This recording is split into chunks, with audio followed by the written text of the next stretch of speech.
삶 속에서도 울지 않는 것, 억울해서 울지 않는 것, 걱정할 수밖에 없는 상황 속에도 걱정하지 않는 것, 사랑할 수 없는 사람조차도 사랑하며 품어주는 것, 용서할 수 없는 사람일지라도 용서하여 주는 것, 어떠한 자기 주장도 버리고 오직 모든 것을 주님 뜻에 맡기며 것이 아니라 주가 강함을 보여줌이 진정한 겸손.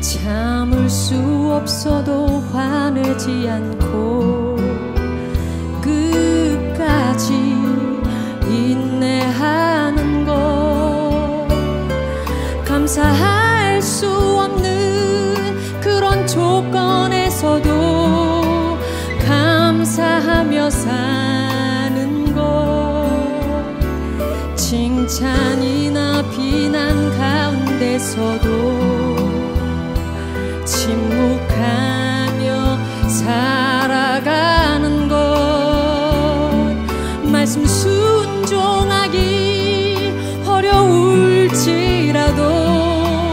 믿음으로 순종하는 것, 어떠한 자기 주장도 버리고 오직 모든 것을 주님 뜻에 맡기며 주가 강함을 보여줌이 진정한 겸손. 겸손은 겉사람이 드러나지 않고 속사람이 드러나는 것, 하나님과 가장 가까운 사람이 바로 겸손.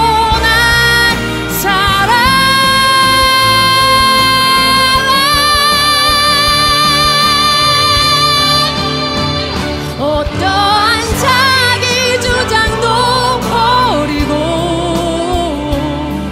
오직 모든 것을 주님 뜻에 맡기며 내가 강한 것이 아니라 주가 강함을 보여줌이 진정한 겸손.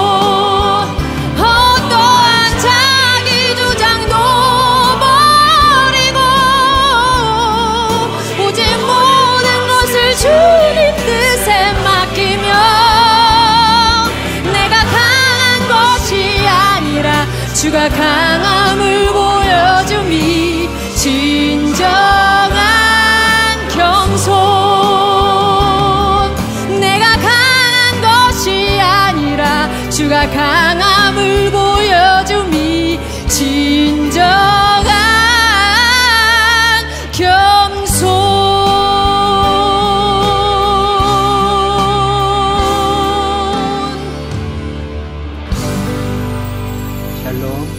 주님의 평강이 여러분과 함께하기를 기원합니다.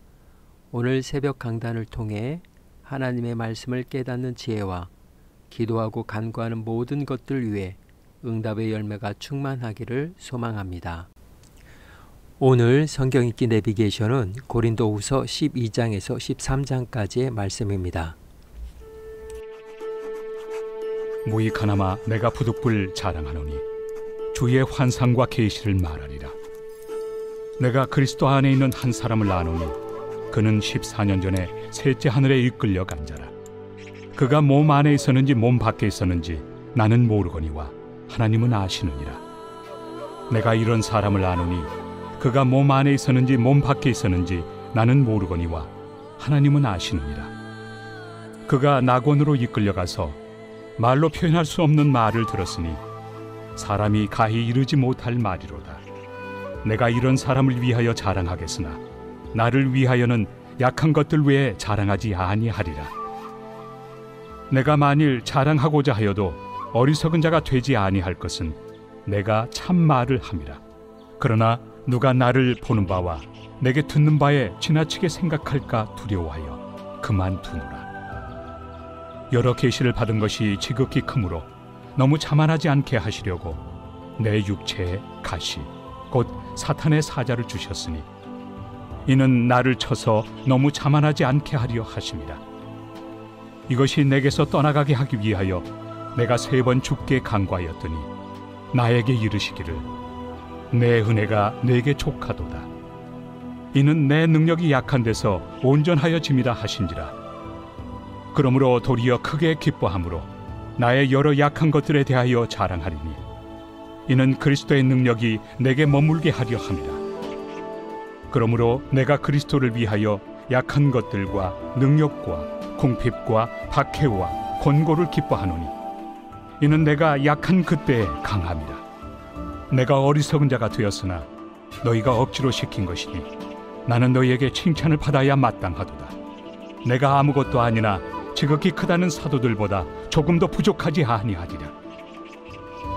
사도의 표가 된 것은 내가 너희 가운데서 모든 참음과 표적과 기사와 능력을 행한 것이라. 내 자신이 너희에게 폐해를 끼치지 아니한 일밖에 다른 교회보다 부족하게 한 것이 무엇이 있느냐. 너희는 나의 이 공평하지 못한 것을 용서하라. 보라, 내가 이제 3번째 너희에게 가기를 준비하였으나 너희에게 폐해를 끼치지 아니하리라. 내가 구하는 것은 너희의 재물이 아니요 오직 너희니라. 어린아이가 부모를 위하여 재물을 저축하는 것이 아니요 부모가 어린아이를 위하여 하느니라. 내가 너희 영혼을 위하여 크게 기뻐함으로 재물을 사용하고 또 내 자신까지도 내어주리니 너희를 더욱 사랑할수록 나는 사랑을 덜 받겠느냐. 하여간 어떤 이의 말이 내가 너희에게 짐을 지우지는 아니하였을지라도 교활한 자가 되어 너희를 속임수로 취하였다 하니 내가 너희에게 보낸 자 중에 누구로 너희의 이득을 취하더냐. 내가 디도를 권하고 함께 한 형제를 보내었으니 디도가 너희의 이득을 취하더냐. 우리가 동일한 성령으로 행하지 아니하더냐. 동일한 보조로 하지 아니하더냐. 너희는 이때까지 우리가 자기 변명을 하는 줄로 생각하는구나. 우리는 그리스도 안에서 하나님 앞에 말하노라. 사랑하는 자들아, 이 모든 것은 너희의 덕을 세우기 위함이니라. 내가 갈 때에 너희를 내가 원하는 것과 같이 보지 못하고 또 내가 너희에게 너희가 원하지 않는 것과 같이 보일까 두려워하며 또 다툼과 시기와 분냄과 당짓는 것과 비방과 수군거림과 거만함과 혼란이 있을까 두려워하고 또 내가 다시 갈 때 내 하나님이 나를 너희 앞에서 낮추실까 두려워하고 또 내가 전에 죄를 지은 여러 사람의 그 행함과 더러움과 음란함과 호색함을 회개하지 아니함 때문에 슬퍼할까 두려워하노라. 제13장. 내가 이제 3번째 너희에게 가리니 두세 증인의 입으로 말마다 확정하리라. 내가 이미 말하였거니와 지금 떠나 있으나 2번째 대면하였을 때와 같이 전에 죄 지은 자들과 그 남은 모든 사람에게 미리 말하노니 내가 다시 가면 용서하지 아니하리라. 이는 그리스도께서 내 안에서 말씀하시는 증거를 너희가 구함이니 그는 너희에게 대하여 약하지 않고 도리어 너희 안에서 강하시니라. 그리스도께서 약하심으로 십자가에 못 박히셨으나 하나님의 능력으로 살아계시니 우리도 그 안에서 약하나 너희에게 대하여 하나님의 능력으로 그와 함께 살리라. 너희는 믿음 안에 있는가? 너희 자신을 시험하고 너희 자신을 확증하라. 예수 그리스도께서 너희 안에 계신 줄을 너희가 스스로 알지 못하느냐? 그렇지 않으면 너희는 버림받은 자니라. 우리가 버림받은 자 되지 아니한 것을 너희가 알기를 내가 바라고, 우리가 하나님께서 너희로 악을 조금도 행하지 않게 하시기를 구하노니, 이는 우리가 옳은 자임을 나타내고자 함이 아니라 오직 우리는 버림받은 자 같을지라도 너희는 선을 행하게 하고자 함이라. 우리는 진리를 거슬러 아무것도 할 수 없고 오직 진리를 위할 뿐이니, 우리가 약할 때 너희가 강한 것을 기뻐하고 또 이것을 위하여 구하니 곧 너희가 온전하게 되는 것이다. 그러므로 내가 떠나 있을 때 이렇게 쓰는 것은 대면할 때 주께서 너희를 넘어뜨리려 하지 않고 세우리 하여 내게 주신 그 권한을 따라 엄하지 않게 하려 함이라. 마지막으로 말하노니, 형제들아, 기뻐하라. 온전하게 되며 위로를 받으며 마음을 같이하며 평안할지어다. 또 사랑과 평강의 하나님이 너희와 함께 계시리라. 거룩하게 입맞춤으로 서로 문안하라. 모든 성도가 너희에게 문안하느니라. 주 예수 그리스도의 은혜와 하나님의 사랑과 성령의 교통하심이 너희 무리와 함께 있을지어다. 아멘.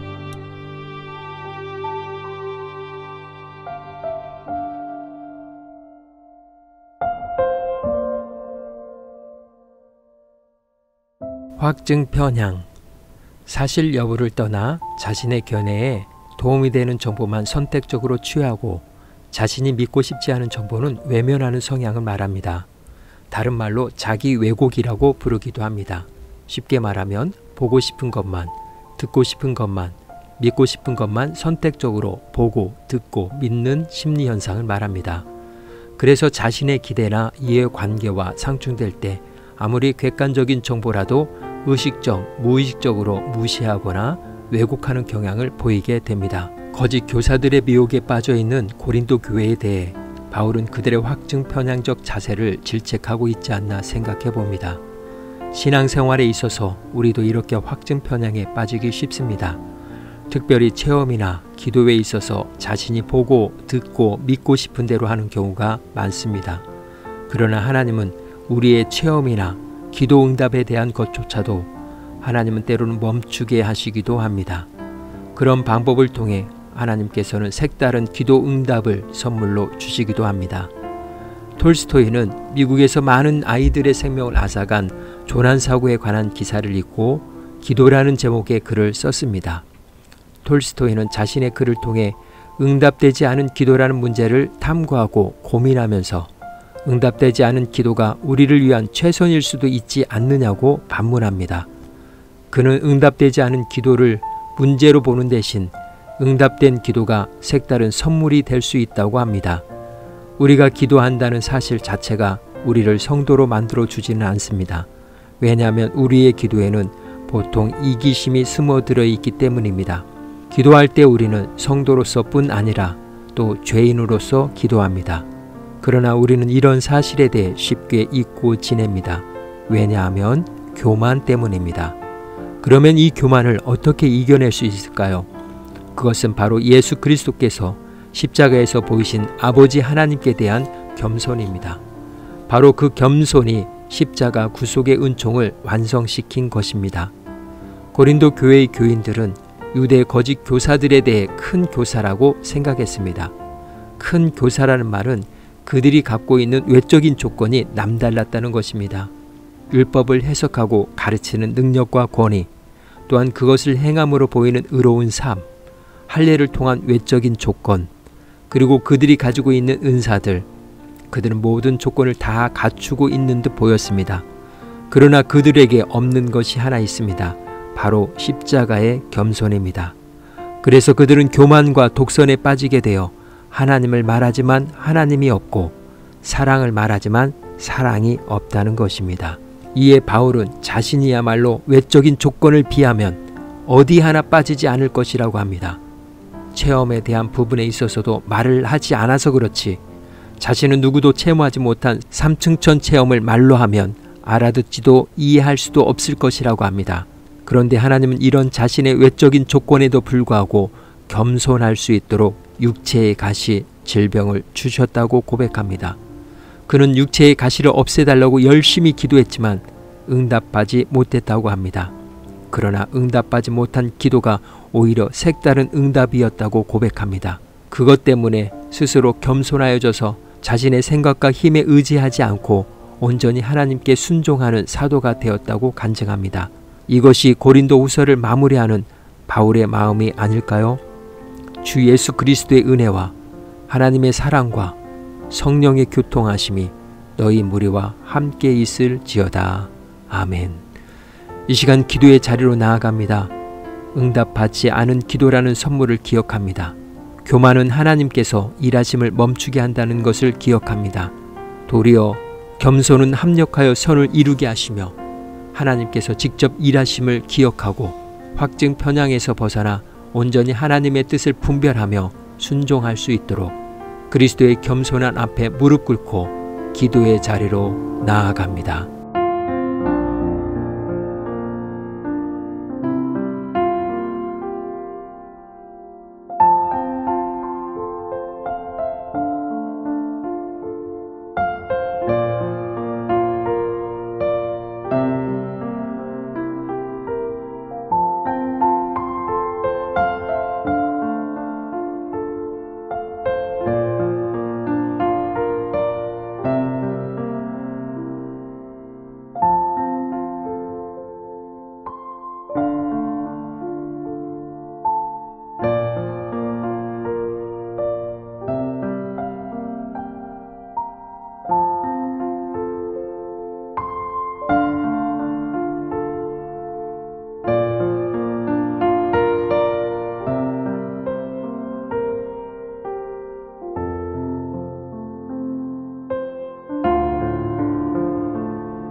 사랑의 하나님, 고린도 전후서를 읽으면서 교회를 생각하게 되었고 교회를 이해하게 되었고 교회에서 어떻게 섬김과 봉사를 해야 하는지도 알게 되었고 교회를 섬기는 이들과의 관계가 어떠해야 하는지 교회의 덕을 세우기 위해 각자 받은 은사들을 어찌해야 하는지 교회를 향한 한결같은 목회자 바울의 마음도 알게 하심에 감사와 영광을 올려드립니다.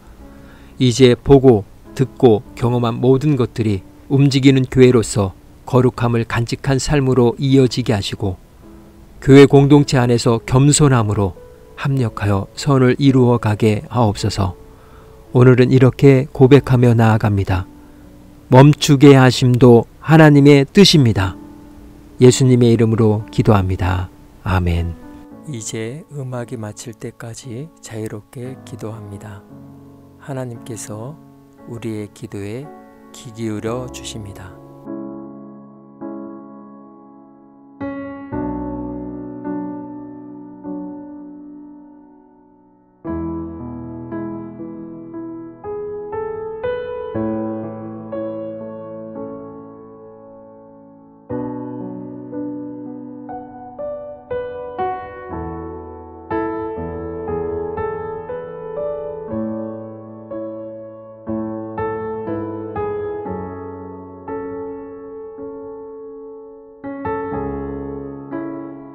우리의 기도를 들으신 하나님께서 오늘도 동행하십니다. 주 안에서 승리하십시오.